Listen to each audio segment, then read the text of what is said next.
Hey everybody, and welcome back to Creative Kiwi. My name is Sue and I am from OML Embroidery, and this is what we're going to make, this gorgeous Easter egg. So as always, get everything you need ready. I've picked some fabric, I've hooped my soluble stabilizer, I have my batting, and of course my trimming scissors. So the first step is put it in the machine, and it's going to stitch just a running stitch and outline stitch so you know where to put everything. The second step is just lay your batting on top of it, and it's going to stitch it out, but it's also going to stitch out the sections for you so you know where to place everything. So that's really helpful. Now once that is finished stitching, it's really quick.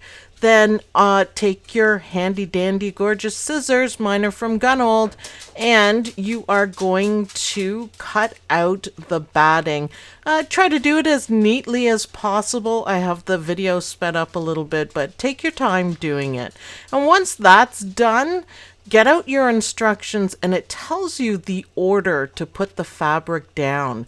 And the first piece, you're going to put it down, one piece face up, one piece face down, and you're going to do one line to stitch that together. Once that stitches, all you have to do is separate it, and it's perfectly on like that. I would advise using a little bit smaller pieces. I have to do some extra trimming, but that's okay. The next step, of course, is going to stitch everything down. Oh, wait a minute. Did you guys see that? How about let's see it again on an instant replay, because this is a mistake that anyone could make. And no, I was going to say that in a slow voice. The most important thing about this mistake is don't put your fingers near the needle. Press stop and then assess what you need to do with it. So I take a quick look and it's savable. Now all you have to do is very carefully cut out the stitches. Now I didn't use a seam ripper because I don't want to pull on the water soluble stabilizer. So carefully, very carefully, and take your time, cut out the stitches that made a mess and smooth it down, and look, we're ready to go. I'm a little paranoid, so I'm going to use a little tape this time, and hopefully, now rewind, back up a little bit and stitch it again, and it's perfect. So you can fix boo-boos on the go. That one was easy to do. Now I am trimming everything up a little bit because I am using a layer cake for the fabric, and it's all over the place and it's in the way, so I'm just kind of hacking it out, and I will trim it nicely later. So for the next one, this will be number 3. You lay your fabric down, and of course it's going to go face down. Now what I'm doing here is I'm using the same fabric. I'm just kind of playing around to get it right. So you flip it over and have a look at it, and it just, if you want to match up things, it works. Stitch that down, flip it over, machine will stitch it down. Once all that is done, then it's going to start on the quilting stitches, which are really nice. Now in mine, I decided to use the same colors. I thought it would look really nice.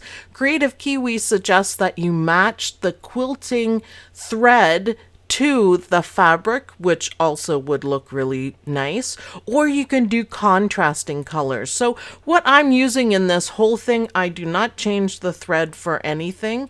I use, it's a pale yellow color, and it was complementary to both of the fabrics. Now again, this is from a layer cake, so the fabrics match, and I just love the print. I thought it was Easter eggy. So instead of using, different fabrics, I used basically the same, just different colors, but they match perfectly. And again, the yellow, you can see it in the leaves. It's a perfect match to that. Once all of the stitches are done, now we're going to do the fancy seam stitches. So the finishing part of the crazy quilt part. And again, I just kept the same thread. This would look fantastic if you use different colors or brighter colors.